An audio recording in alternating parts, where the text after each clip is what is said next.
Hi folks, this is Ken Behrens, and today I'll take you on a virtual birding tour of the island of Borneo. This is another big tropical island that shares quite a few things with my adopted home of Madagascar, a tropical island covered in forest with some incredible wildlife.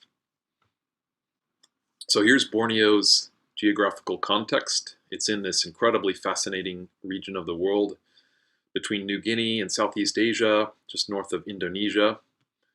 Politically, Malaysia is a complicated place. It includes part of this peninsula here, south of Thailand, and then the northern part of the island of Borneo, and the southern two-thirds is part of Indonesia. And then Malaysian Borneo is divided into two states. To the west you have Sarawak, and in the northeast you have Sabah. So the main tour is in Sabah, and then we do an extension to Sarawak, and we also do a separate set departure tour in peninsular Malaysia. So Borneo is the world's third largest island after Greenland, New Guinea, and then number 4 is Madagascar. Borneo was originally completely covered in forest, and most of this is lowland rainforest. This is real classic rainforest. It's one of the world's 3 great regions of lowland rainforest, along with the Congo Basin of Africa and the Amazon of South America. And as you know, these are places of unbelievable biodiversity. So Borneo is part of what's called Sundaland. Sundaland includes parts of peninsular Malaysia, Sumatra, Java, and Bali. And although it's different land masses and islands, all of the lowland forest in this region has a lot of wildlife in common. It really shares most of its plants and animals. And the reason for this is that these land masses are separated by very shallow seas at the present moment, and frequently in the past, during glacial periods when sea levels were lower, they were all connected. Now at the same time, there's deep water separating Sundaland from Australasia. You've got the famous Wallace's Line. You've got Huxley's Line, which separates Sundaland from the Philippines.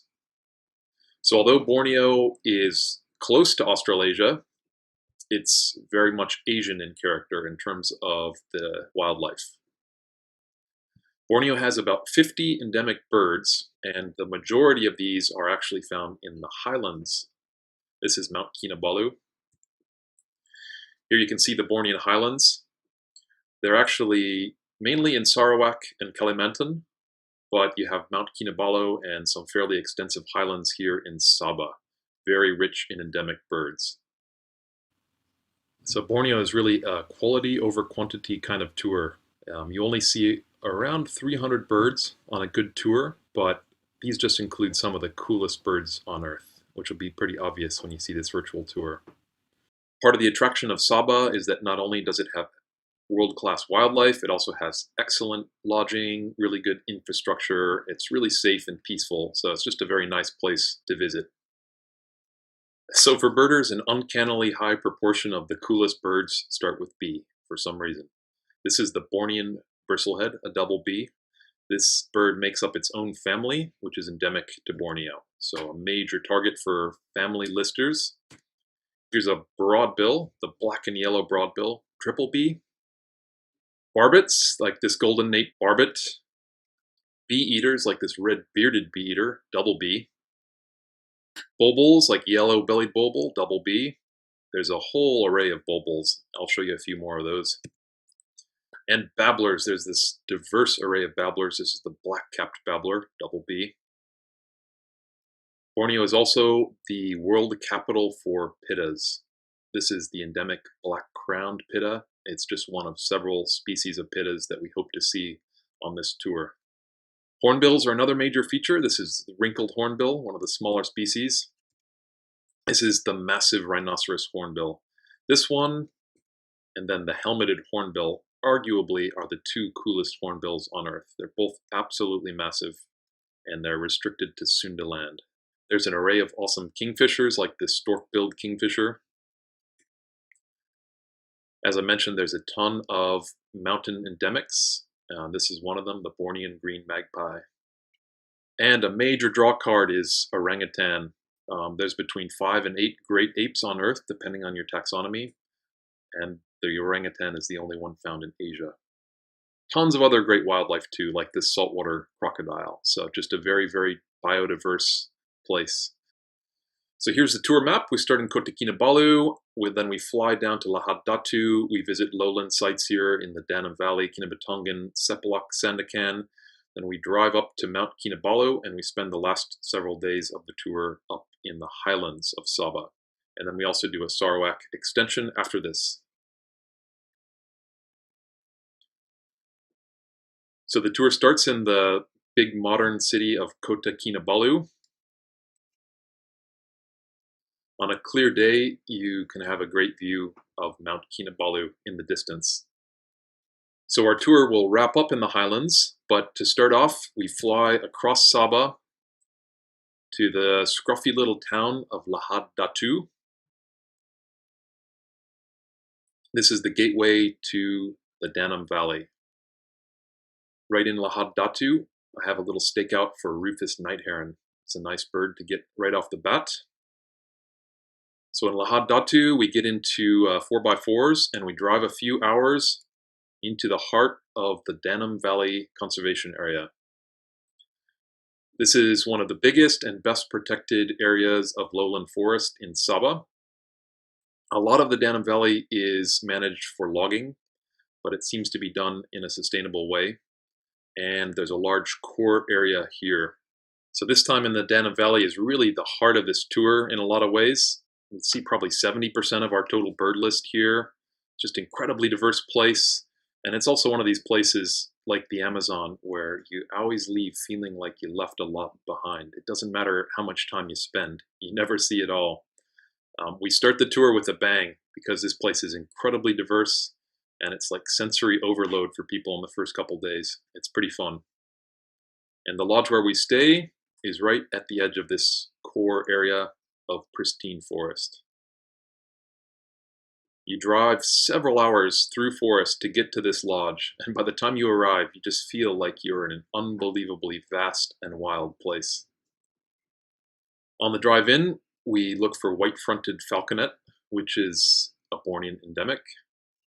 And the road can also be really good for butterflies, like the huge Raja Brooks birdwing. This thing is about this big. It's a huge butterfly. So we stay at the Danum Valley Lodge, which is really one of the best lodges on Earth, at least one of the best that I've seen. You can see here's the dining room, and you're surrounded by this towering lowland Sunda forest. Danum River runs right in front of the lodge. Here's the dining room. Look at a couple of the rooms. This is where I like to do the checklist. They have an incredible buffet with Malaysian food, Western food, Indian food, fresh fruit, desserts. One of the major hardships of staying at Danum Valley Lodge is that you just tend to overeat at every single meal. It's really tough. As you can see from these photos, the lodge is surrounded by forest, and we tend to start birding immediately when we get here. The area right around the lodge is really good for flower peckers, like yellow-breasted flower pecker, orange-bellied flower pecker, yellow-vented flower pecker, and the endemic yellow-rumped flower pecker, maybe the best looking of the lot.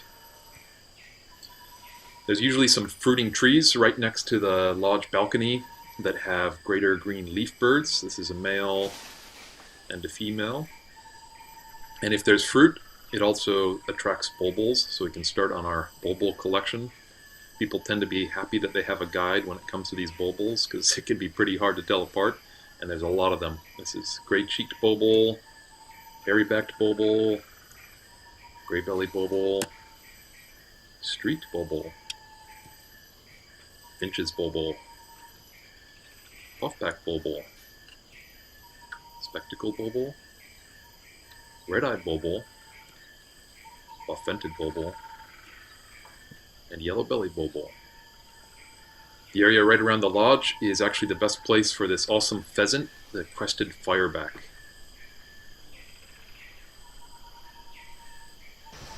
And the Danum River, running right in front of the lodge, is good for things like kingfishers, and it's also the best place to see the critically endangered straw-headed bulbul. This bird is critically endangered by trapping because it's highly sought after in Indonesia because it has a great song, and people like to use this bird in bird singing contests in parts of Indonesia.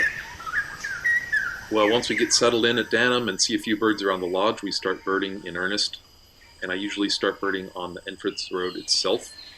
It's actually one of the major attractions of Danum is that you have this entrance road, which is really good for birding with a group. You can set up the scope and you can see some of these birds way up in the canopy. This is a great place to see woodpeckers. Sundaland has an unbelievable lineup of cool woodpeckers, like checker-throated woodpecker, crimson-winged woodpecker, buff-necked woodpecker, that's a medium-sized one, rufous woodpecker, also medium, buff-rumped woodpecker, and gray and buff woodpecker. This is a really cool little piculette-like woodpecker. This is an unusual one, the orange-backed woodpecker. And with a bit of luck, we can see the world's largest woodpecker, the great slaty woodpecker. Birding along the road is also a good way to see our first hornbills. This is Rhinoceros hornbill. You sometimes see flocks of these just flying around the lodge. And this is one of the big prizes, a very tough bird, the helmeted hornbill. Unfortunately, this bird is also critically endangered. It has this ivory-like casque that's solid, and it's very sought after because people like to carve things out of that casque. And this bird also just naturally has very big territories. It's just very low density in Sundaland. There's a whole bounty of malkoas. These are members of the cuckoo family. This is a red-billed malkoa, which is the rarest one, and chestnut-breasted malkoa, which is one of the most common ones. The number one target at Danum Valley for birders is the Bornean Bristlehead. Very funky, cool bird. It's related to the Malagasy vangas and the African helmet shrikes, but it's in its own family. Sometimes pretty easy to see, sometimes really, really tough. Well, after some relatively easy road birding, it's time to head into the trails. Danum has a very extensive trail system. Now, this is some of the toughest birding in the world. It's hot, it's sweaty, you need to wear leech socks to protect your legs from leeches. But it has some of the world's greatest birds, and I really love this kind of birding because it's a challenge, and when you get a great view of one of these pittas or something, it's all worth it. Trails are the way to see babblers. There's a bounty of babblers, like Horsfield's babbler, chestnut-winged babbler, brown fulvetta, short-tailed babbler, gray-headed babbler, striped wren babbler is an unusual one. Rufous-crowned babbler. The sort of ovenbird-like black-capped babbler. The cool black-throated babbler. The foxy ferruginous babbler. And there's actually two endemic babblers to Borneo. This is the Bornean wren babbler and the black-throated wren babbler. Both extremely shy, difficult birds. Very satisfying when you see them. Walking inside of the forest on the trails is a good way to start seeing some of the awesome Sundaland trogons, like this red-naped trogon, and the most common one is the scarlet-rumped trogon. There's a few cool flycatchers, like large-billed blue flycatcher. And of course there's the pittas. You tend to work hard for these, but they're such fantastic birds. This is the most common one, but it may be the best looking of them all, black-crowned pitta. I love that little stripe behind the eye. And this is a devil of a bird, the blue-banded pitta. I've never managed to photograph this. This photo is by Keith Barnes, and although I've seen this bird quite a few times, this photo still grips me off. Well done, Keith. And another major prize, and a really tough bird, unbelievably shy, is the Bornean banded pitta. What a beautiful bird. Also by Keith Barnes. And of course, the #1 target for most eco-tourists visiting Danum is orangutan. It's an excellent place to see them. There's quite a few local guides who keep in touch by radio, so if someone finds orangutans, then everybody gets to see them normally. Here's an adult female, and if we're lucky, we might see a really young baby like this, or maybe some rambunctious teenagers.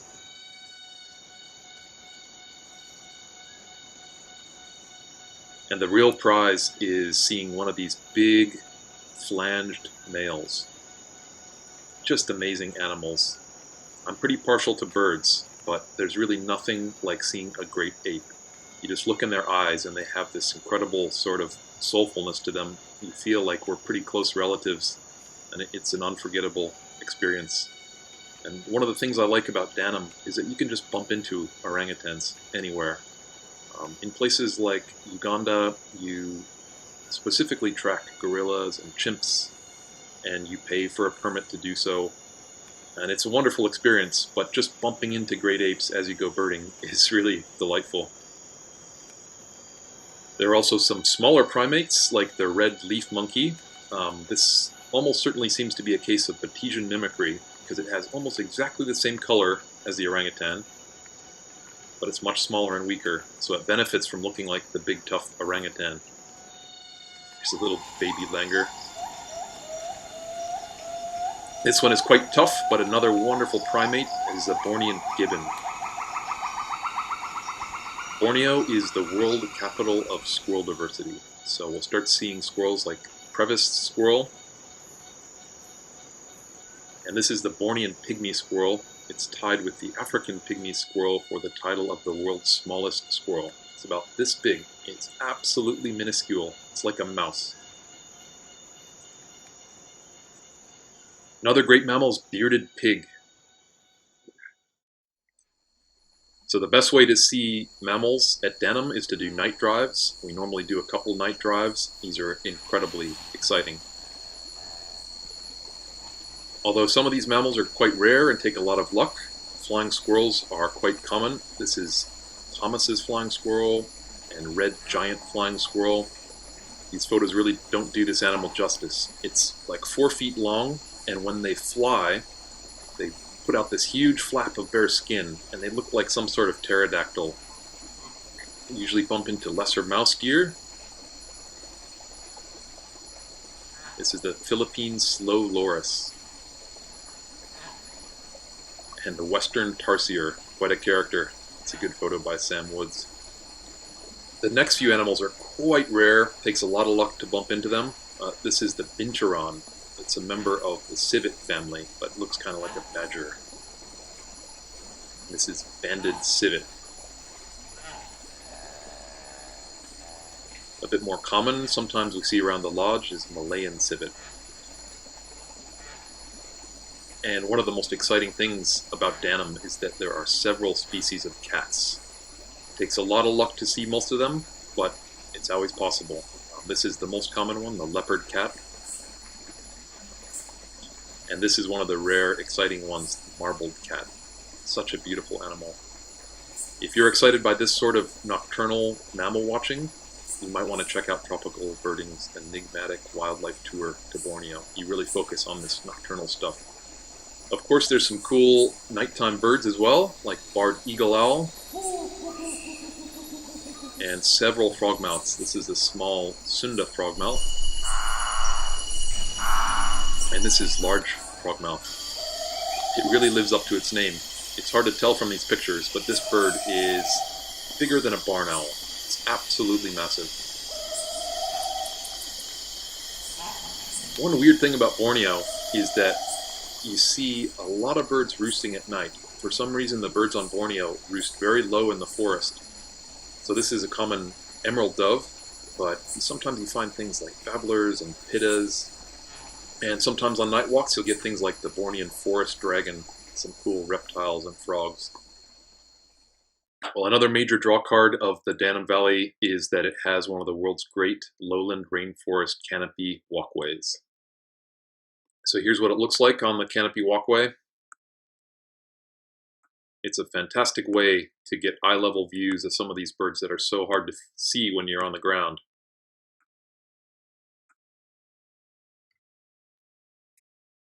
Birds like Bornean brown barbet. In general, the barbets are canopy birds, so this is a great way to see them at eye level. This is red-throated barbet. Also really good for broadbills, one of the bees. This is the banded broadbill. And the biggest of the broadbills is dusky broadbill. This is maybe the best looking of them all, the black and yellow broadbill. And this is my favorite bird on Earth. It took me a while to realize this, but I absolutely love this bird. I think it's easy to see why. It's just such a great looking bird. This is the whiskered tree swift. This one's actually sitting on the canopy walkway. Well, it's always tough to leave the Danum Valley, but the tour has to go on and you can't stay there forever. So the next place we head to is Sepalak. This is up in northeastern Sabah. You can see there's a big peninsula. Most of the natural habitat has been destroyed, but there's this big preserved area. And the highlight here is the Rainforest Discovery Center, which has this awesome canopy walkway. It's a really unusual canopy walkway in that it's very sturdily built and quite large, and it's easy for a whole tour group to be here, and you can set up a scope, and as you can imagine, it's excellent birding, famous for its hover trees.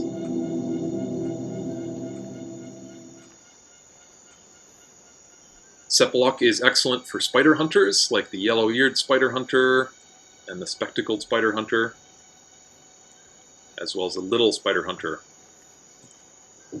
Great for sunbirds too, like a purple-throated sunbird. Here's a male and female duetting. A bigger copper-throated sunbird. Smaller ruby-cheeked sunbird. And flower peckers like scarlet-backed flower pecker. This is another photo by Keith Barnes. It's pretty gripping to me. I love this bird and I've been trying to photograph it now for the better part of a decade. Still haven't managed. Well done, Keith. The canopy walkway is very reliable for green Iora. There's only 4 members of this small Asian bird family. This is a quarter of the family. It's a Sundaland endemic. This is Raffles malkoa, pretty common. That's a wonderful bird. This is the female. That's the male. A flock or two usually comes through when we're on the canopy walkway, and they usually contain velvet-fronted nuthatch. Such a great bird. On many bird tours, this could easily be top 5 bird. In Borneo, it's like a footnote. Probably doesn't even crack the top 30. The quality of the birds is just so amazing. Black-winged flycatcher shrike, another canopy bird. The common ashy tailor bird. As typical for a canopy walkway, it's really good for raptors. This is Jodon's baza, quite a scarce raptor. And this is the common crested serpent eagle, which is quite stunning in flight. You can see some mammals on the canopy walkway, like cream-colored giant squirrel. And with a little luck, we might bump into orangutans again. Here's an awesome flanged male. Well, after a couple hours on the canopy walkway, I usually go down and walk the trails. There's an excellent trail system, and this is a really good place for banded kingfisher.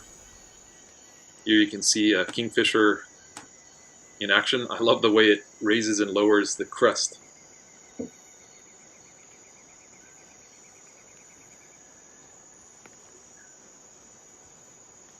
So after 2 nights at Sepalak, we head out to the big town of Sandakan, and we head to the yacht club of Sandakan. The yacht club is exactly as posh and colonial a place as it sounds. It even has a gossip room, which I'm always fascinated by. I'm really not sure what happens in there. So at the yacht club, we get onto a big boat, and we head out to sea to the mouth of the Kinabalu River.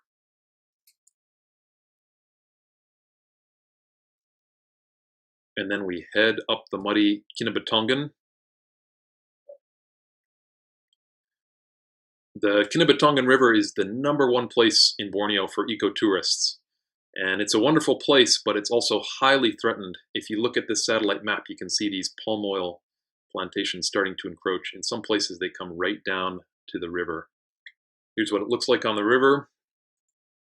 And here's our lodge, another very comfortable lodge. Here's the dining room. They have excellent food. They have air conditioning. There's a little trail where you can do some birding out the back. Right around the lodge is excellent for birds that like swamp forest. These include hooded pitta and Malaysian blue flycatcher. And there's even some mammals like large tree shrew.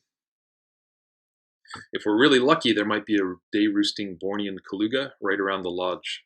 The Kalugas are these weird flying squirrel-like animals that actually make up their own family. The main way we go birding at the Kinabalu is by boat. Here's what it feels like when you're on the main river.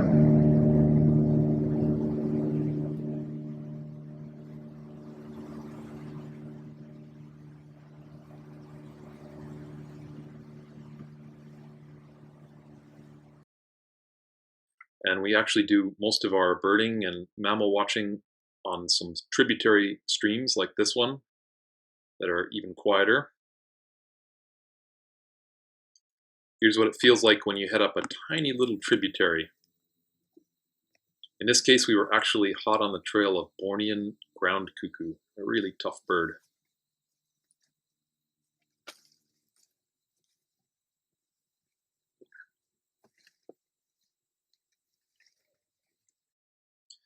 Here's a bad photo of the Bornean ground cuckoo. In some years, they're quite vocal, and we have a good chance of seeing them. Other years, they're virtually impossible to see. One of the main attractions at the Kinabalu is hornbills. You have the whole suite of hornbills. This is oriental pied hornbill, wrinkled hornbill, sort of similar but bigger wreathed hornbill, black hornbill, and bushy crested hornbill. This one doesn't have much of a bushy crest. The rarest hornbill, and the one that we really have to search for sometimes, is white-crowned hornbill. Really funky, unusual hornbill that loves swamp forest.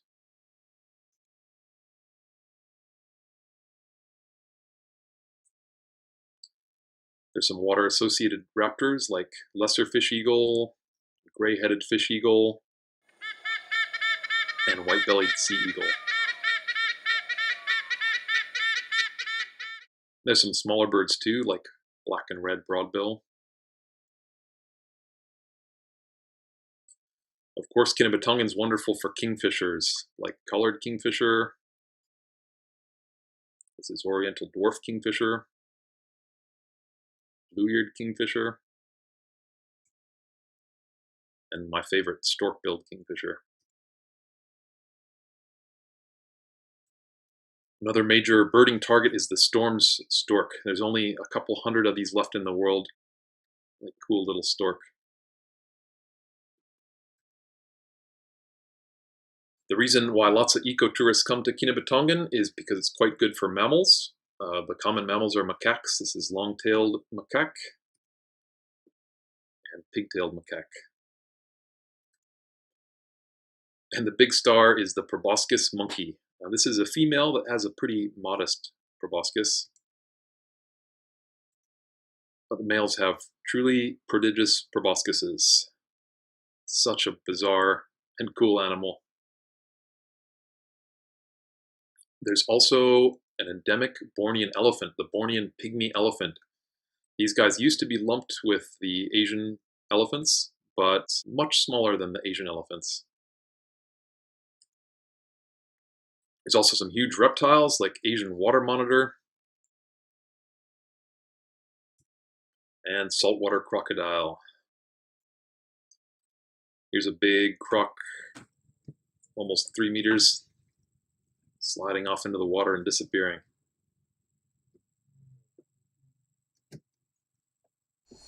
We do some very exciting night boat trips on the Kinabalu River. This is the way to see the buffy fish owl, fishing right at the edge of some of the tributary rivers. Might get lucky with some cool reptiles like yellow-ringed mangrove snake. And this is a major target, but a very tough bird, the oriental bay owl. This bird is just renowned as one of the hardest to see birds in Asia. This photo is by Sam Woods. He probably didn't sleep and spent 10 hours in the forest to get this photo. Well done, Sam. On one of our afternoons at the Kinabalu, we go out and visit the Gomantang Cave. This is a big limestone cave. It's geographically fascinating and it's biologically fascinating because this is a place where you can see 3 different species of echolocating swiftlets. Heading into the cave, here's how it looks.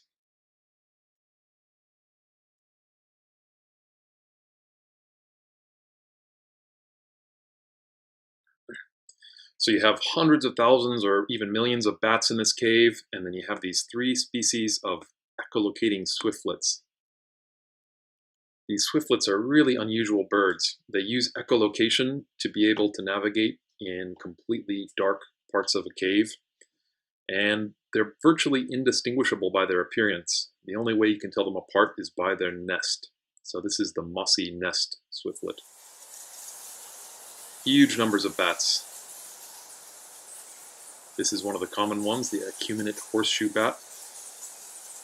So at dusk, we go out of the cave and we wait and we watch for the emergence of the bats, and a whole bunch of raptors come out to hunt the bats, including, of course, the bat hawk.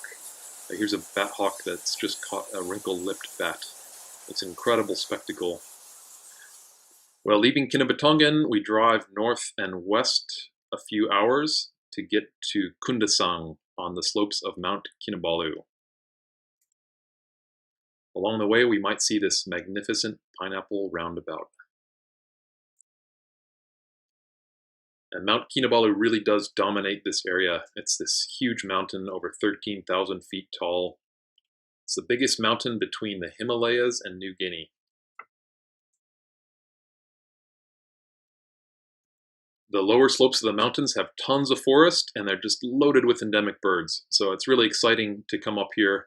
By this point in the tour, we've seen most of the lowland birds, but there's a whole different suite of montane birds that we can see. It's also quite nice to get up into some cool mountain weather after sweating in the lowlands. Well, on our first morning at Kinabalu, we wake up super early, pre-dawn. We often get an awesome view of Mount Kinabalu silhouetted like this. It's usually clear at night. And we head into the national park. There's a stretch of several kilometers of road and trails here, and that's where we do all of our birding. Well, the reason we wake up so early is to try to see some thrushes hopping along the road in the pre-dawn. This is one of the more common ones, Bornean whistling thrush. And this is a rare, difficult bird, Everett's thrush. This guy. Where do I start with this guy? He's sort of revered and detested by bird guides. This is Mr. Whitehead. He was an early explorer, collector, adventurer. He was the first European who climbed Mount Kinabalu, and he also discovered 3 really cool birds that now have his name. The trouble with these birds is they are unbelievably difficult to find. They're called the Whitehead's trio, and they're sort of the bane of a bird guide. We basically spend hours and days looking for these birds in Mount Kinabalu National Park, and they're far from guaranteed. I always tell people if we see 2 out of the 3, we're doing pretty well. This is the Whitehead spider hunter, arguably the coolest of all the spider hunters. Whitehead's broadbill, and Whitehead's Trogon. This is a female and the male. I personally think this is the coolest Trogon on Earth. Some people argue for Cuban Trogon, but man, this is such a beauty. And there are tons of other endemics to see. This is Bornean flowerpecker, Bornean stubtail, cool little short-tailed warbler. Bornean tree pie is a member of the jay and crow family. Mountain wren babbler, Red-breasted partridge is one of a couple endemic partridges. High-browed jungle flycatcher. This is another very tough bird. Almost deserves to be in the Whitehead's trio. It's a fruit hunter. It's actually a thrush. A very unusual thrush. Very hard to see. Bornean green magpie, having a bath. The endemic mountain black eye. It's in the white eye family, but it doesn't have a white eye, so it's a black eye. Chestnut-capped laughing thrush is just one of 3 laughing thrushes we'll be looking for. A couple endemic barbets, like golden-naped barbet. And some great non-endemic mountain birds, like Temminck sunbird, indigo flycatcher. You remember I mentioned that Borneo is the global center of squirrel diversity? Within Borneo, Kinabalu is the center of squirrel diversity. There's an unbelievable array of squirrels in this place. This is just one of them, Bornean black-banded squirrel.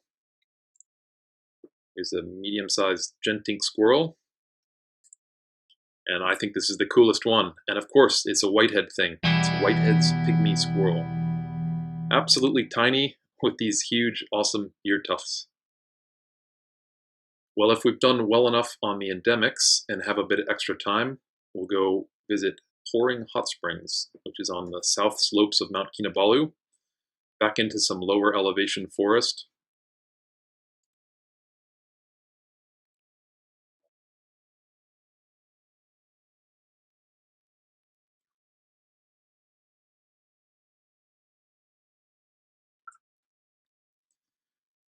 Here's how it looks at Pouring. It is actually a hot springs. It's a big tourist attraction, especially for Malaysian tourists. But as you can see behind the springs, there's some excellent forest, and that's where we head. We get away from the crowds. There's some beautiful waterfalls. Sometimes we see forktails. And this is a really good spot for rufous-collared kingfisher. This is a female and beautiful male. This is the cover bird for this virtual tour. Some great butterflies like Malayan jungle glory. This area sometimes has some blooming Rafflesia flowers, and it's quite a cool thing because these bloom on the land of local people, and when one is blooming, they put out a sign, and you can pay them a bit of money, and then an expert local guide like this one will take you to see the Rafflesia flower. This is the biggest flower on Earth. There's a bunch of different species. This one is Rafflesia keithii. It's actually one of the smaller species of Rafflesia. They are parasitic flowers that grow on the roots of other plants, and they smell like rotten meat, and they attract flies as pollinators. Very weird things. Leaving Mount Kinabalu, we head for the Crocker Range. This is a slightly lower lying area of montane forest, and it's a better site for a handful of endemic birds. Here's what the scenery looks like. Barbets will be a focus. This is a mountain barbet. A couple endemic bulbuls here, including this Bornean bulbul. This bird might not be a lot to look at, but it has quite the array of names. It's called Pygmy Helia and Dwarf Ibon and Pygmy White-eye. It's a member of the White-eye family. Another common endemic, chestnut-crested Euhina. It's also a member of the White-eye family. Another endemic, the Bornean whistler. And this bird is all over Sunda land, but it's quite a cool bird, the Sunda cuckoo. Well, leaving the Crocker Range, we drive a couple hours back to Kota Kinabalu. On the way, we do some easy open country birding, which is kind of refreshing after all the time we've spent in forest. Might see some birds like yellow-bellied prinia. And once we get to Kota Kinabalu, if we have some extra time, we'll go out to this Tanjung Aru beach. It's a good place for a handful of birds, like Sunda pygmy woodpecker. Really common town birds like zebra dove, and there's a little introduced population of blue-naped parrot. Well, that wraps up the main tour, but we do have a Sarawak extension. So we head west out of Sabah and into the adjacent state of Sarawak.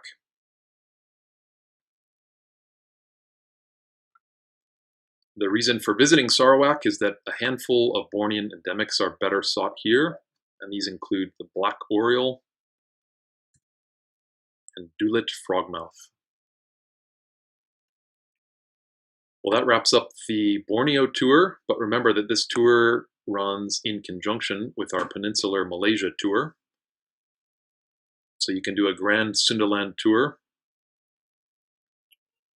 Here's Borneo again, here's the peninsula.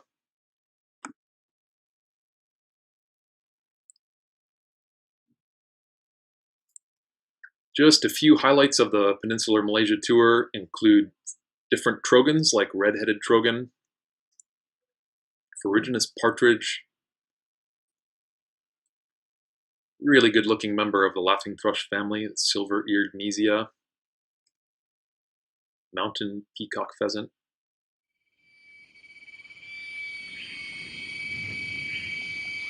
and there's a chance to see rail babbler. This bird makes up its own family of birds. It's really, really hard to see, but in Taman Negara National Park, which by the way means National Park in Bahasa Malaysian, there's a decent chance of seeing the rail babbler.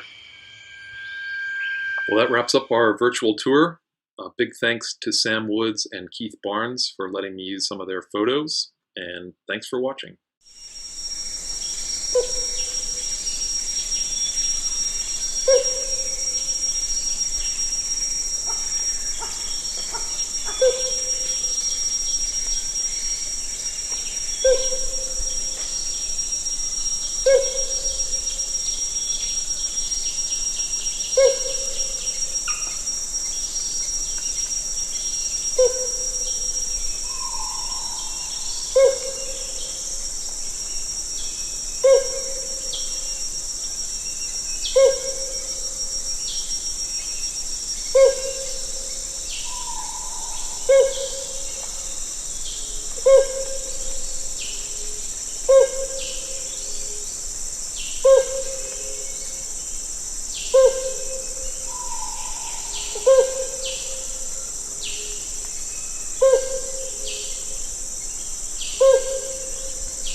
Woohoo!